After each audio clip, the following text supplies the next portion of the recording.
Baik, Assalamualaikum dan selamat sejahtera kepada semua pelajar-pelajar. Jadi disebabkan ramai yang mengadu, tak tahu macam mana nak buat projek tu. Jadi saya siapkan video ni untuk panduan bagaimana awak nak mula membuat projek matematik ya. Jadi macam saya dah beritahu sebelum ni, projek ni wajib ya untuk SEM ni, di mana markah yang diambil ialah sebanyak 10%. Jadi penting untuk awak menyiapkan projek ni. Kalau tak rugilah 10% tu. At least dapat 5% pun okey lah. Okey. Jadi yang saya nak kat sini, projek awak nanti awak videokan. Dan hasil yang kerja awak yang awak kira, yang graf yang awak buat nanti kena hantar juga, tapi lepas MCO nanti. Okey. Jadi buat masa ni buat video tu dulu. Okey. So saya nak jelaskan sini pasal projek dia. Saya dah bagikan dia punya soalan tu. Okey, di mana kalau kita tengok di sini ada, kalau kita baca lah ya projek tu, dia kata you are planning to set up a business in conjunction with your school curriculum co-week. You are required to sell 2 types of products to students at your school. Assume the number of students in your school is 500 students. Maksudnya di sini, awak ni diminta untuk buka satu perniagaan sempena hari kurikulum sekolah awak. Okey. Jadi, awak kena menjual 2 barang saja. 2 jenis barang. Tak kisahlah barang apa, sama ada barang tu berunsurkan makanan ataupun awak nak jual barangan macam pakaian, alat tulis, macam-macam lah. Saya tak nak hadkan apa benda barang dia, awak fikir sendiri, guna kreativiti sendiri. Di mana barang tu, produk tu awak boleh jual di kalangan pelajar-pelajar sekolah SSBJ. Okey, jadi bilangan pelajar ataupun bilangan customer awak tu adalah 500 orang. Okey. Jadi buat perkara pertama, okey, mula-mula sekali saya nak awak isi dahulu maklumat-maklumat yang ni. Okey. Sama ada awak nak type ke, nak tulis tangan ke, terpulang. Okey, tapi nanti yang ni kena hantar pada saya ya, sebagai dokumentasi. Okey. Tapi masa presentation nanti pun awak kena explain lah. Okey, company name, nama syarikat. Apa lagi? Capital required. Yang capital required ni saya dah bagi hari tu dalam WhatsApp. Kalau siapa yang beli dia punya produk, harga belian dia sekian-sekian harga, ini dia punya capital. Okey. Contoh kalau kata awak nak meniaga kuih kodok dengan TO katakan. Okey, cokodok tu kos awak beli RM1. Okey, TO tu RM1 juga. Okey. Jadi total dua-dua tu RM1 campur RM1, RM2. Jadi awak tengoklah RM2. Kalau RM2 tu berapa modal yang saya boleh bagi. Kalau kat situ saya ada tulis bawah RM4, tak silap saya 1,300 ke. Tengoklah nanti ya pada yang saya dah bagi dalam WhatsApp tu. Okey, nanti awak tuliskan nilai capital tu dekat sini. Okey. Lepas tu type of good. Macam tadi awak nak jual apa? Cekodok. Tulislah cekodok sini. Cekodok. Dengan apa tadi? TO. Tulislah sini. TO. Lepas tu cost price. Okey. Berapa harga beli cekodok tadi? Untuk satu unit. Okey, bukannya untuk total semua sekali awak beli. Untuk satu unit. Contohnya cekodok untuk 5 biji. Awak nak jual 5 biji. RM1 5 biji kan? Awak beli RM1 5 biji. Okey, untuk yang 5 biji tadi RM1. Tulislah RM1. Okey, kalau misalnya TO tadi awak beli dengan harga RM1, juga awak tulislah RM1. Lepas tu sale price. Sale price tu maksudnya harga yang nak awak jual berapa. Kalau tadi awak beli RM1, awak nak upkan berapa? Jadi RM1.20. Tulislah RM RM1.20. Okey, produk yang kedua berapa? Tadi beli RM1. Awak nak jual apa? RM1.5. Boleh lah RM1.5 kat sini. Okey. Untuk satu unit ataupun kalau yang aktif tu dah untuk satu cawan, satu bungkus. Okey, profit pula berapa untung awak dapat tadi? Tadi awak beli cokodok RM1, awak jual RM1.20. So berapa untung dia? 20 sen. Awak tulislah 20 sen.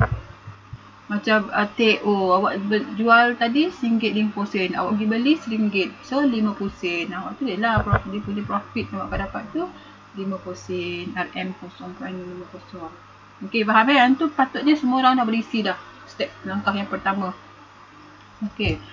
Kemudian yang seterusnya, ni yang bawah ni yang penting ni. Okey. Dia kata you are asked to plan your business based on the following condition. Jadi awak nak set up business tadi berdasarkan ada beberapa syarat yang dia bagi ni. Okey, seperti sebelum ni saya dah cerita untuk 1A2, katakan awak nak bela kambing tadi kan. So dekat kiri kanan tu awak kena bina pagar berdasarkan syarat-syarat, berapa jarak dia daripada gunung, berapa jarak dia daripada hutan, berapa jarak dia daripada sungai. Pagar-pagar yang awak bina di sekitar kawasan tanah awak tu yang kita panggil sebagai condition tu, syarat-syarat dia. Okey, tapi dalam tajuk kita ni condition tu kita panggil dia sebagai constraint ataupun kekangan. Dan constraint kita ini berbentuk dalam bentuk linear inequalities. Okey, ketaksamaan linear. Maknanya kita punya ketaksamaan tu menggunakan simbol more than, less than, more than or equal, less than or equal. Dia dalam bentuk yang itu. Okey. Kalau kita tengok kepada condition ni, dia ada 4 ni. Ada 4 condition. Bermaksud kemungkinan ada 4 linear inequalities yang awak kena bentukkan. Okey. Nanti kita pergi detail, tapi kita tengok dulu apakah tadi langkah pertama awak adalah mengisi maklumat tadi kan. Langkah kedua kita sebenarnya adalah di sini. Okey, di langkah kedua. State objective function for your business goal. Nyatakan apakah objective function bagi bisnes kita. Okey, objective function sebelum ni saya dah beritahu. Secara umumnya, kita punya objective function dalam bentuk AX tambah BY. Okey, saya nak pakai pen ni. F sama dengan AX tambah BY. Okey, kita nak bentukkan yang ni AX tambah BY ni. Ini persamaan untuk objective function. Okey, berdasarkan apakah business goal, apakah tujuan bisnes kita tadi. Okey, macam mana kita nak tahu kita punya business goal tu? Okey, ataupun bagaimana kita tahu tujuan bisnes kita tadi? Dia ada pada soalan. Kat mana? Ni dekat atas ni dia tulis. You plan to get maximum profit.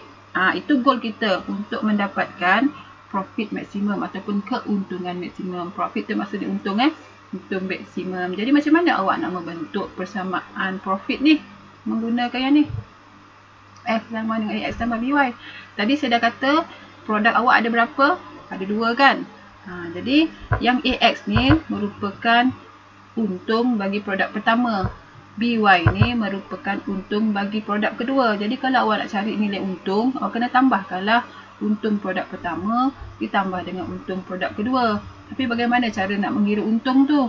Okey, katakan untung awak tadi kalau kita berdasarkan kepada, kita tengok yang depan tadi ya. Okey, katakan untung kita tadi 20 sen untuk cokodok. Untung untuk teh, tadi kalau kita jual RM1.5, kita punya untung ialah 50 sen. Macam mana cara kita nak kira untung secara logiknya? Kalau katakan kita punya cokodok terjual sebanyak 10 bungkus. Okey, untung bagi satu bungkus 20 sen. Jadi kita buat macam mana? Mestilah kita darabkan nilai untung satu bungkus didarab dengan bilangan cokodok yang terjual 10 bungkus. Jadi katakan 20 sen, darablah dengan 10 kan. Kita akan dapatlah untung kita RM2.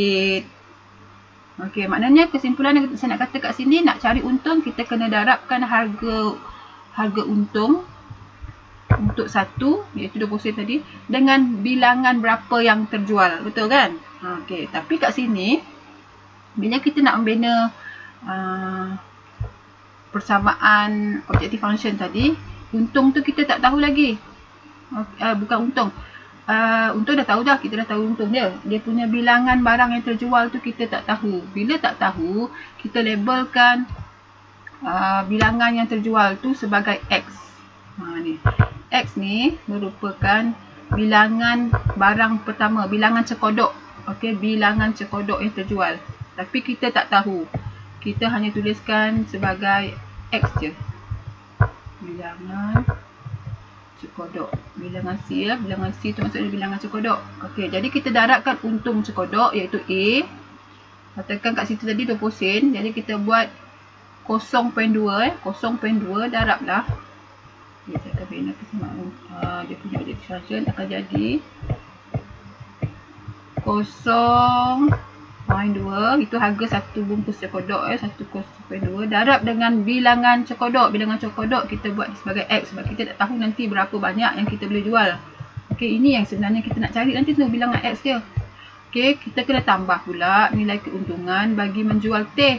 TO tadi kita jual RM1.50. Harga asal dia RM1. Jadi dia punya untung untuk satu cawan teh O tu 0.5 sen, 50 sen, sorry.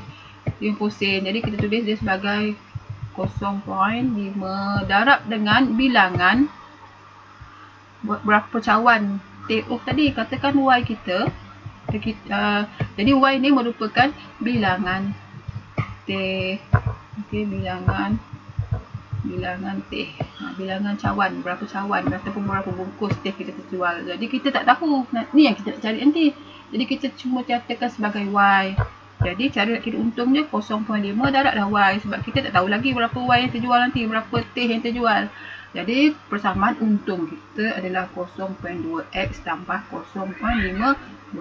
Inilah objektif function kita. Okey. Itu kita punya persamaan tujuan kita.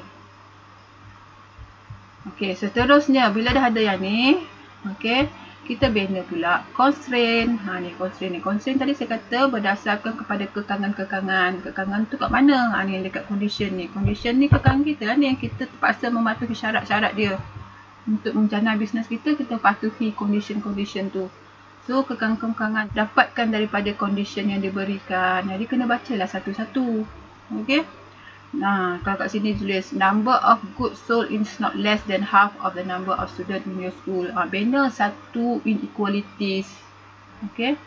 Kalau the first item must be more than the second item, bina satu lagi inequalities. Each item sold must be at least 100 units. Bina lagi satu inequalities. Tapi kalau kita baca betul-betul dekat yang nombor 3 ni, sebenarnya kita boleh pecahkan kepada dua lagi inequalities. Sebab dia kata each item sold. Bila kata each item sold, kita ada berapa item tadi? Ada 2 kan?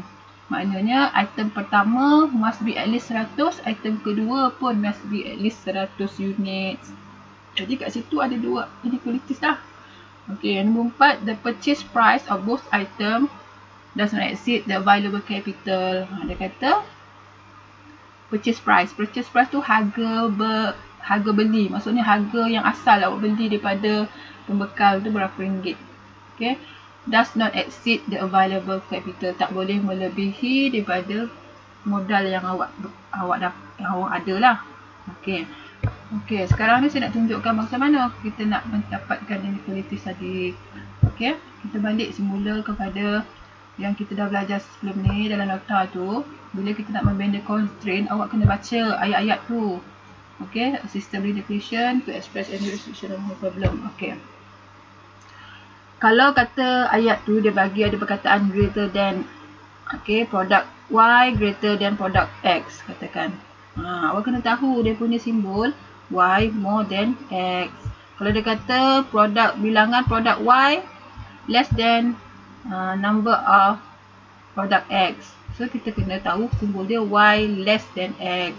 Kalau dia kata product Y, product 1 sebenarnya product 2 not more than X ataupun not more than product 1, so kita kena tahu simbol dia Y less than or equal to X. Okay. Kemudian kalau dia kata product 2 not less than product 1, kita tahu simbol dia not less, maksudnya Y more or equal to X. Not less tu tak boleh kurang, jadi kena lebih besar lah ataupun sama dengan. Okay.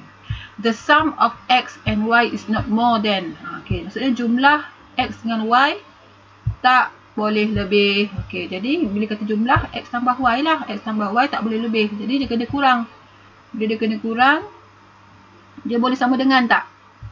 Dia tak boleh lebih je, tapi dia boleh sama dengan atau kurang. That's why kita tulis simbol less than or equal. Okay. Kemudian the minimum value of y is k. Minimum value of y, maksudnya paling kecilnya adalah k. Maksudnya dia boleh lebih besar tak? Boleh lah kan? Jadi y lebih besar atau sama dengan k. Paling kecil dia k, jadi termasuklah. The maximum value of y is k.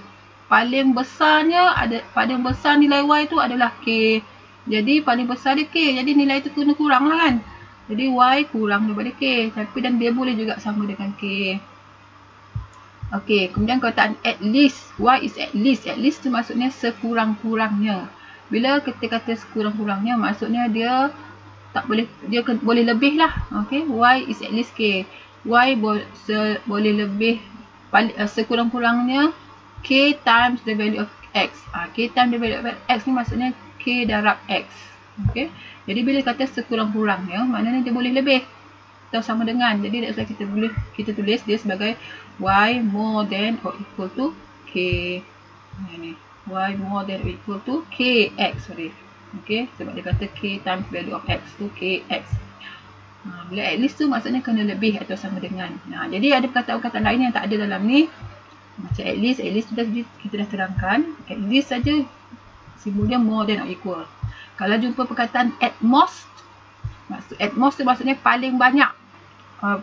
Paling banyaknya banyak tu. Okey, maksudnya kalau paling banyak tu maksudnya dia kena kurang lah. Okey, paling banyaknya 5. Jadi dia kena kurang daripada 5. Jadi simbol dia less than. Tapi 5 tu boleh masuk sekali. Paling kurangnya 5. Maksudnya 5 dan ke bawah. Jadi simbolnya less than or equal. Okay, exceed. Exceed tu maksudnya melebihi. Exceed tu kena lebih. So kena more lah. Simbolnya more. Tapi kalau perkataan not exceed, tidak melebihi, dia kena kurang. Tapi boleh tak sama dengan. Contohnya not exceed 10. So dia tak boleh melebihi 10. Tapi boleh tak sama dengan 10? Boleh. Jadi kita punya simbol nanti adalah less than. Not exceed tu tak boleh lebih tapi boleh sama dengan. Less than or equal. Okay. Okay. Up to maximum. Lagi satu perkataan ialah up to maximum. Sehingga maksimum maksudnya. Sehingga paling banyak. Dia sama macam at most lah. At most dengan up to maximum maksud dia sama. Up to maximum. So paling banyaknya, paling maksimumnya sehingga banyak tu je. Contohnya up to maximum 10. Jadi dia sampai 10 je. Paling banyak. Jadi kena kurang kan. Jadi up to maximum kita guna simbol less than or equal. Okey, jadi kena fahamkan perkataan-perkataan ni baru kita tahu macam mana kita nak bentuk inequalities. Okey. Jadi kalau kita tengok balik pada soalan ni tadi. Okay. Number of goods sold is not less than half of the number. Ni ada perkataan half ni. Kalau saya translate ni. Bilangan. Number is bilangan. Bilangan goods. Goods tu dia barang-barang kita lah. Bukan yang satu barang ni. Dua-dua barang. Goods. Ada S tu. Bilangan barang-barang kita. Iaitu barang satu dengan barang dua tadi. Terjual is not less than half. Jadi kalau not less than half tadi. Fikirkan. Simbol mana yang sesuai. Jadi kita akan buat bila kata number of good maksudnya dua-dua. Bila dua-dua tu maksudnya kita tambahkan bilangan barang pertama dengan bilangan barang kedua. Bilangan barang tadi kita labelkan sebagai, kita tak tahu kan. Okey, kita labelkan dia sebagai X untuk barang pertama dan barang kedua kita labelkan dia sebagai Y. Okey, dia mesti ada XY dalam produk, dalam cerita kita. Okey. Jadi bilangan tu adalah XY. So bilangan kita tak tahu, jadi kita buatlah X tambah Y. Untuk number of goods tu kita buat X tambah Y. Okay, not less. So not less tu awak kena tahulah. Not less tu simbol apa. Nanti awak rujuk balik yang table depan tu. Then half. Ni ayat ni. Jangan terlalu lupa nak baca ni. Bila dia kata half tu maksudnya separuh. Separuh of the number of student in your school. Okay, separuh daripada bilangan pelajar sekolah awak. Jadi kita ada 500 tadi. Separuh maksudnya berapa? Jadi kena tahulah. X tambah Y tu kena lebih ke, kena kurang ke, kena lebih atau sama dengan ke, kena kurang daripada sama dengan. Sama dengan separuh iaitu 250. Ni awak kena fikirkan simbol apa nak guna. Okey, separuh tu maksudnya 250 lah. Ni simbol kat sini awak kena fikirkan apa simbol nak pakai. Okey, soalan kedua, the first item must be more than second item. Okey, maksudnya bilangan. Okey, the first item tu maksudnya bilangan lah. Bilangan item pertama mesti lebih daripada bilangan item kedua. Bilangan item pertama tadi kita tahu X, kita labelkan sebagai X, bilangan item kedua sebagai Y. Jadi bila kita tulis macam mana? X apa? Simbol apa? Dengan Y. Kena tulislah X. Apa simbol nak guna? Lepas tu Y. Ini fikirkan sendiri. Perkataan dia more than. Tengok balik kat table tu. Okay. And then sini each item sold must be at least 100 units. Maksudnya setiap item. Kita ada berapa item tadi? Ada 2 kan? Jadi setiap satu tu X tu at least. So X tu at least 100. At least tu tahu, kena tahulah simbol apa nak guna. At least 100. Fikirkan apa simbol nak guna. Lepas tu Y pun dia kata at least 100 juga. Okay. Sebab dia kata each. Maksudnya X dengan Y tu ada simbol yang tersendiri. Lepas tu 100.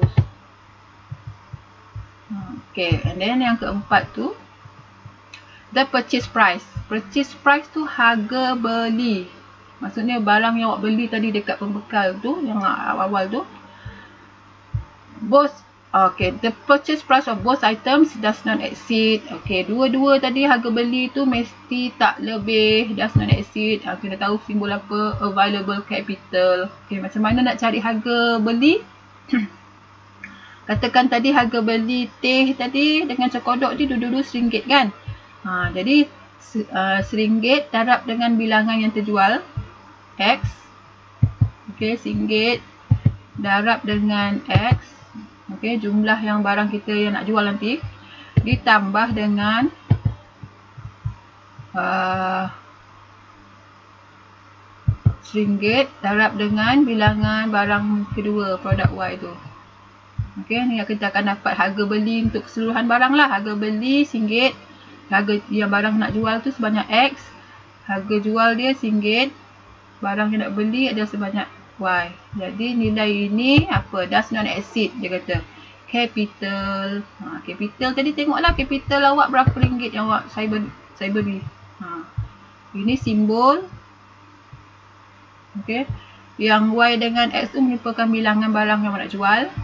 RM1 tu dia punya harga beli bagi satu barang. Untuk X, yang RM1 yang ni harga beli untuk barang Y. Tambahkan dua-dua dan harga dan jumlah dia ni tak boleh lebih daripada capital. C tu capital, modal yang saya beri ke awak tadi.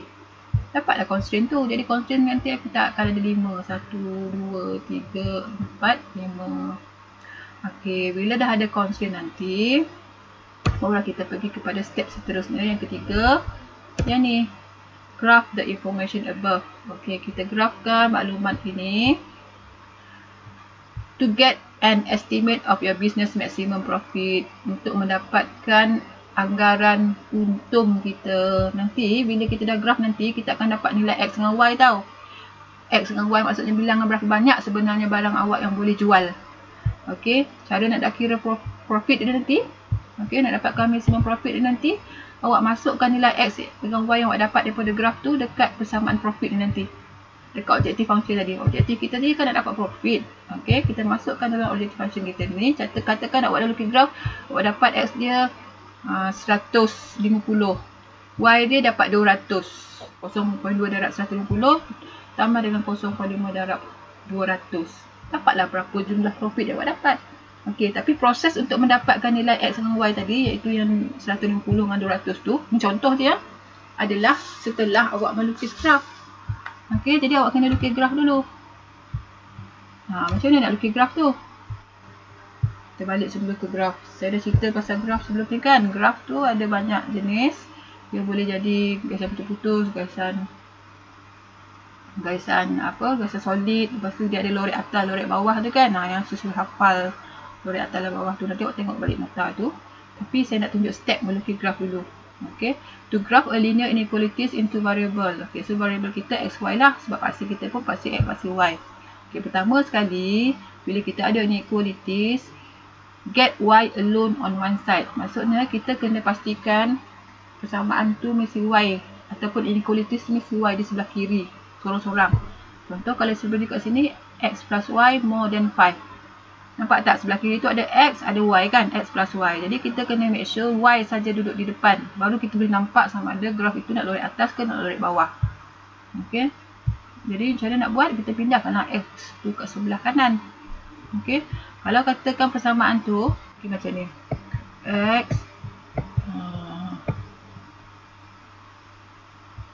contohlah ya, x more than y minus 1 contohlah. Okey. So di sini y ni duduk di sebelah kanan. Kita pindahkan di sebelah, kita pindahkan ke kiri. So bila pindah ke kiri dia akan jadi y tolak 1. Okey, bila kita bawa ke kiri, simbol ni pun akan ikut berubah tau. Nampak tak yang tajam ni menghala ke y kan? Jadi kena make sure lah simbol tu tukar arah jadi macam ni. Okey, x. Lepas tu pula dia nak y alone kan, get y alone on one side. So kat sini ada y minus 1. So kita bawa lah yang negatif 1 ni kat sebelah kanan. Dia akan jadi y less than x plus 1. Okey, jadi kita nak tentukan nanti graf itu graf nak lorek atas ke nak lorek bawah setelah kita tukar kedudukan y ni di kiri.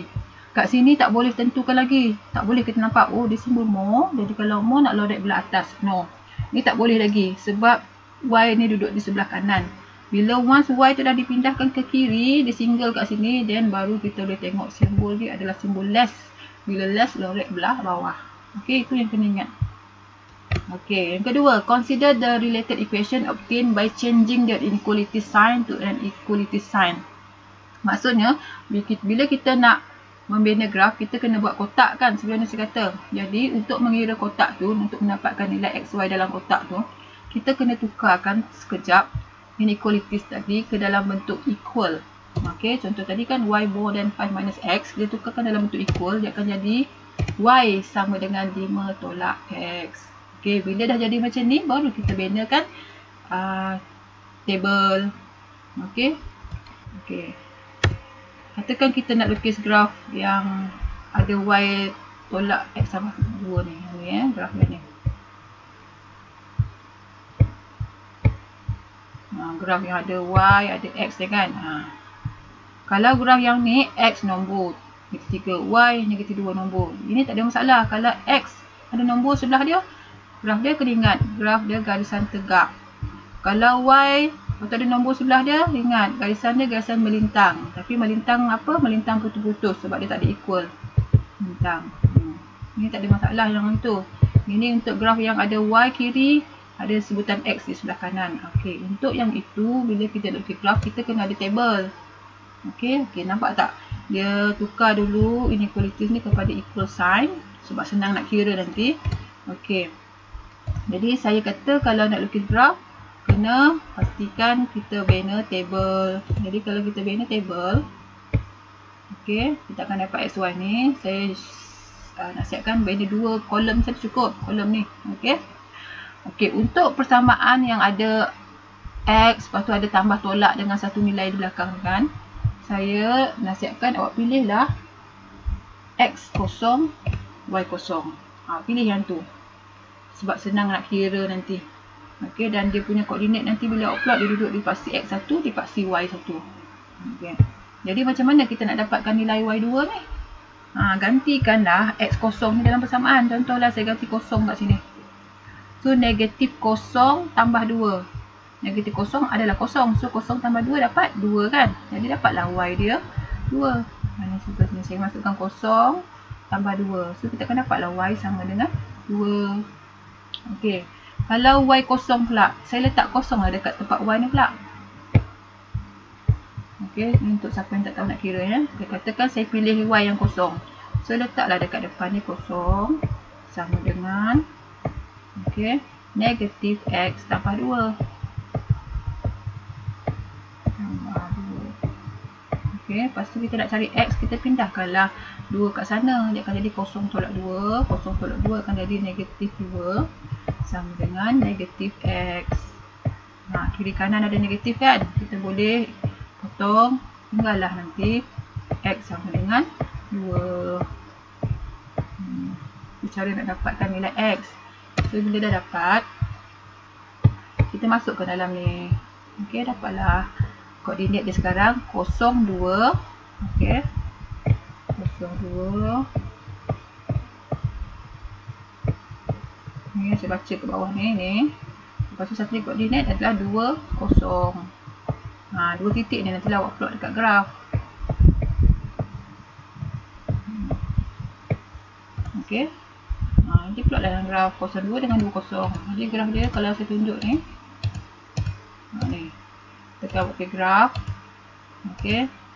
Ni yang kesan biru tu adalah dia punya X negatif 3 tadi, solid. Okey. Lepas tu benda pula garisan yang satu lagi Y negatif 2. Sepatutnya garisan putus-putus yang kuning ni. Ni sepatutnya putus-putus ni. Saya tersilap kat sini. Ni patutnya putus-putus sampai hujung kuning ni. Sebab dia simbol dia more. Okey. Lepas tu garisan yang Y negatif X tambah 2 tadi kita dah plotkan titik kan. Dapat 02 dengan 20. Okey, 02 kat mana? Di sini. Okey, macam mana cara nak plot? Okey. Tanda pangkah macam tu dekat 02 ni. Lepas tu satu lagi titik pada titik 20. Nampak tak titik ni akan dapat 1 dipaksa Y, 1 dipaksa X. Sebab kita nak tanda, nak senang nak tanda nanti. Okey, dapat 2 ni nanti. Baris, sambung. Dapatlah garisan ni. Okey, so dah dapat garisan tu lorekkan di mana kawasan dia. Kalau yang tadi ni untuk graf yang ini tadi, simbol dia adalah X, more. Bila more, kita lorek belah kanan. Okey, untuk graf yang ni tadi, dia simbol asal ni adalah simbol more juga. So, lorekkan di sebelah atas. Sikit je, tak perlu banyak. Okey, lepas tu untuk garisan merah ni pula, simbol dia tadi adalah less. Bila less, lorek belah bawah. Okey, lepas tu sekali akhir sekali kita tengok kat mana kawasan bolorek dia. So, yang merangkumi semua. Kalau kita nak tengok sini, kawasan yang masuk semua tu kat tengah-tengah ni, segitiga ni. Lorekkan semua tu sekali. Okey, itulah kawasan visible region dia. Okey, dah dapat yang itu nanti. Macam mana nak tentukan nilai X, nilai Y ataupun nilai barang yang awak terjual tadi? Dapatkan bilangan barang yang awak jual tadi. Saya kata tengok pada bucu-bucu bagi visible region kita. Kita ada 1, 2, 3. Okey, ada 3 tempat bucu-bucu ni. Bacalah. Okey, yang macam bucu ni apa koordinat dia? Sini 4, sini 5. Di bawah ni negatif 3. Jadi bucu ni mewakili negatif 3, 5. Okey, bucu ni pula berapa? Bacalah koordinat bucu ni. Negatif berapa tadi? Negatif 2. Negatif 3. X ni negatif 3 ya. Ambil X, baca X dulu. Y dia negatif 2. So, negatif 2. Tapi kalau awak lukis nanti, awak takkan dapat negatif ni. Sebab bilangan barang tak boleh negatif. Okey. Yang ni nanti, katakan, ni awak baca X dia 4. Y dia negatif 2. So, koordinat dia 4. Negatif 2. Jadi nanti, dah siap benda ni, awak buat table. Table untuk mengira keuntungan tadi. Masukkan nilai bucu tadi yang awak dapat tu dalam satu table. Di mana row pertama ni adalah untuk vertex. Vertex tu maksudnya bucu-bucu yang awak dapat tu. Ada berapa vertex? Kalau vertex awak ada 3, 1, 2, 3, awak masukkan bucu-bucu tu sini kat sini. Satu bucu pertama. Kat sini awak masukkan bucu kedua. Kat sini masukkan bucu ketiga. Okey, bawah ni pula adalah persamaan objective function tadi. Okey. Kita kat objective function tadi kita guna yang pasal apa tadilah, pasal T dengan cekodok tadi. 0 darab dengan 2x tambah dengan 0 point darab 2y tadi kan. Ni bawah ni. Jadi awak nak mengira bilangan ini tak logik sebenarnya sebab nilai ada nilai negatif kat situ. Ni ada nilai negatif, negatif 3, negatif 3 sebenarnya kan. Sini ada. Ni okey lagi. Dan ni pun ada negatif 2. Tak logik sebenarnya bilangan jadi negatif. Okey, so ini contoh graf je. graf awak nanti awak akan dapat titik-titik positif. Katakan awak nak mengira untung masa titik dekat bucu je ni. Awak masukkanlah nilai X dia. Masukkan 0.2 darab negatif 3 tambah dengan 0.5 darab 5 ni. Katakan awak guna titik ni lah. Masuklah dekat negatif X tu masuk negatif 3, dekat Y tu masuk 5. Kira berapa F awak dapat, berapa nilai untung awak dapat. Masuk awak ambil titik kedua pula, negatif 3 dengan negatif 2. Masukkan dekat X tu negatif 3, dekat Y tu negatif 2. Kira berapa untung awak dapat. Sini pun sama, ambil poin yang ketiga, berapa untung. Daripada tiga-tiga ni awak tengok mana yang menghasilkan untung maksimum. Sebab untung maksimum awak tu terletak pada bucu-bucu titik. Ingat, untung maksimum ataupun apa-apa yang awak nak cari tu sebenarnya terletak pada nilai bucu-bucu. Okey, kalau cerita dia pasal untung maksimum lah. Kalau soalan tu minta cari commission maksimum lah. Ataupun dia suruh cari cost minimum lah. Ikutlah ya. Tapi semua tu berada pada bucu-bucu yang awak dah lorek tadi. Okey, nanti last kali awak nyatakan, okey, untung maksimum saya ialah sebanyak berapa. Okey, dan bilangan barang bilangan barang yang awak nak jual tu berapa bila dapat untung maksimum tu. Contohnya untung maksimum awak kat sini. Ni dapat paling maksimum, nilai sini paling maksimum. Jadi kita kata untung maksimumnya adalah, katakan awak kira-kira tadi dapat 100. Untung maksimum dia 100 RM100. Awak katalah untung maksimum yang saya perolehi ialah RM100 bila saya berjaya menjual sebanyak, okey, baca koordinat ni. Koordinat ni tadi katakan kita ambil bucu ni kan. Katalah ni 3 barang, ni 2 barang dia tak boleh negatif sebenarnya. Ni 3 barang, 2 barang. Dia menyatakan saya dapat untung maksimum sebanyak RM100 apabila saya menjual 3 bungkus cekodok. Ni saya ambil yang ni, titik ni. 3 bungkus cekodok dengan 2 cawan air. Itulah dia. Okey, inilah nilai XY dia nanti yang awak nak ganti dalam kiraan untung tu nanti. Kat bucu tu. Okey, faham? Jadi saya harap awak boleh explain dah dengan clear, tak kisah nak guna cara apa. Awak video kan, awak tunjukkan juga graf yang awak dah lukis. Okey, kira-kiraan tu. Lepas tu dah ada present, dah rakam. Yang hasil kerja awak tadi tu hantar kepada saya lepas buka sekolah. Okey. Saya harap semua faham lah ya. Kalau tak faham juga, awak boleh WhatsApp saya. Okey kelas? Okey, good luck. Selamat maju jaya. Boleh teruskan dengan projek. Okey, bye. Assalamualaikum.